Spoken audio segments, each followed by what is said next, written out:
You touch it every single day, hundreds of times, without even thinking about it.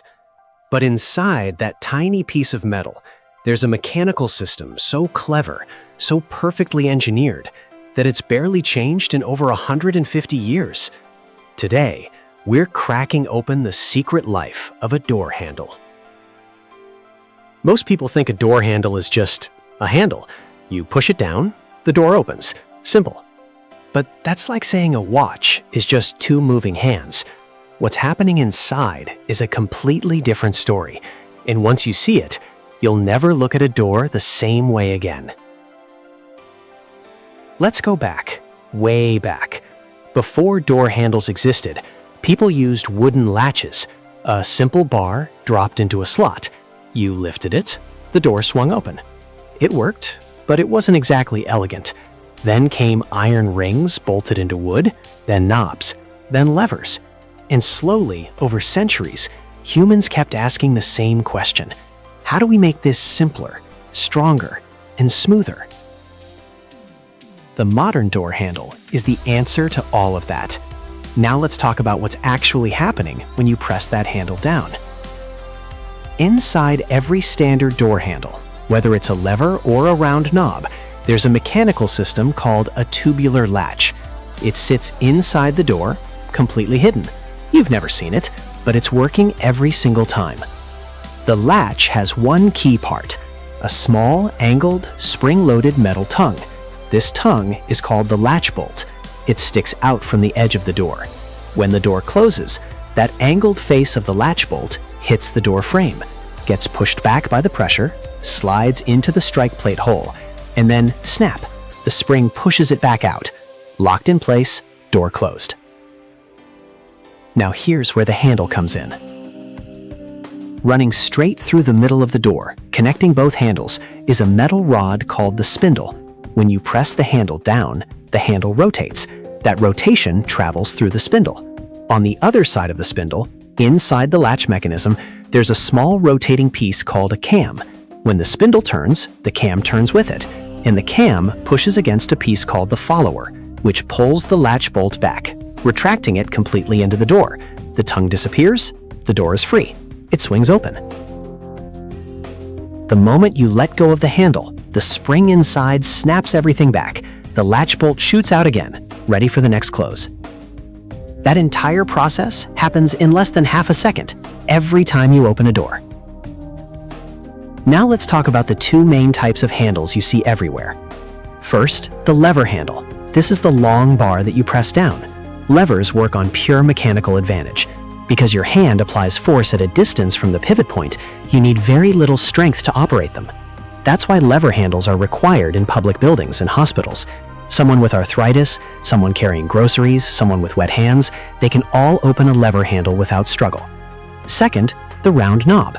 This one is different. Instead of pressing down, you grip and rotate. The rotation itself turns the spindle. Knobs are older technology. They require a tighter grip and more wrist strength. That's why they're slowly disappearing from modern buildings.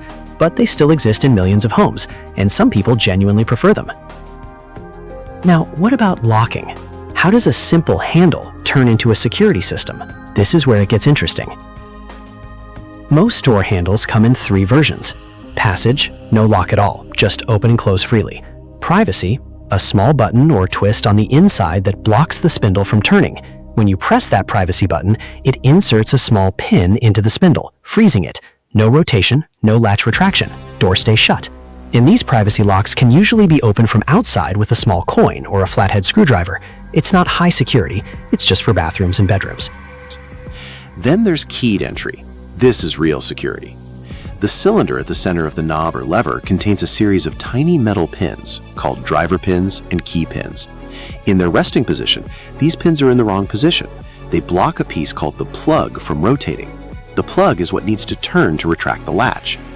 But when the right key slides in, the unique cuts on the key push each pin to a precise height. Every single pin lines up at exactly the right level. A gap, called the shear line, forms between the driver pins and the key pins, and now the plug can rotate freely. The handle operates, the door opens. Wrong key? Even one pin is off by a fraction of a millimeter. The shear line doesn't form. The plug doesn't turn. nothing happens. That's the genius of a pin tumbler lock, and it's been the standard since 1861, when Linus Yale Jr. patented his version of it. Now let's talk about materials, because the handle itself is engineered, not just shaped. Most handles today are made from zinc alloy, stainless steel, brass, or aluminum. Each material has a purpose. Brass is antimicrobial. Bacteria actually die on brass surfaces, which is why hospitals traditionally used brass handles. Stainless steel is corrosion resistant, perfect for outdoor and coastal environments where salt air would destroy cheaper metals.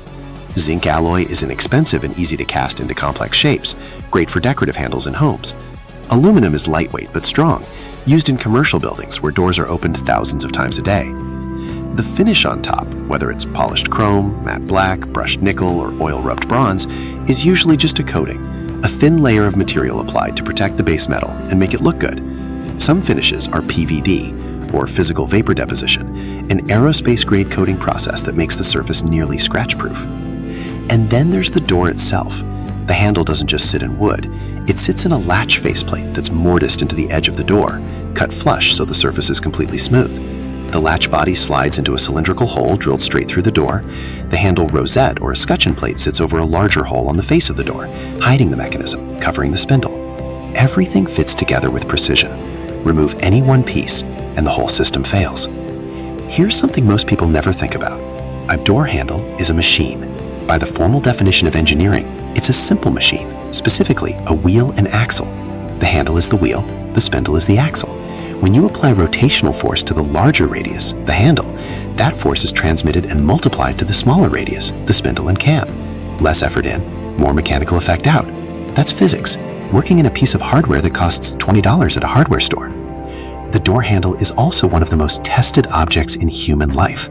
Commercial-grade handles are rated for 250,000 to 1 million cycles. A cycle is one complete operation. Press down, release. In a busy office building, a door might be opened 300 times a day. A handle rated for 500,000 cycles would last nearly 5 years under that load. But in a home, that same handle might last a lifetime. So the next time you walk up to a door, take 1 second.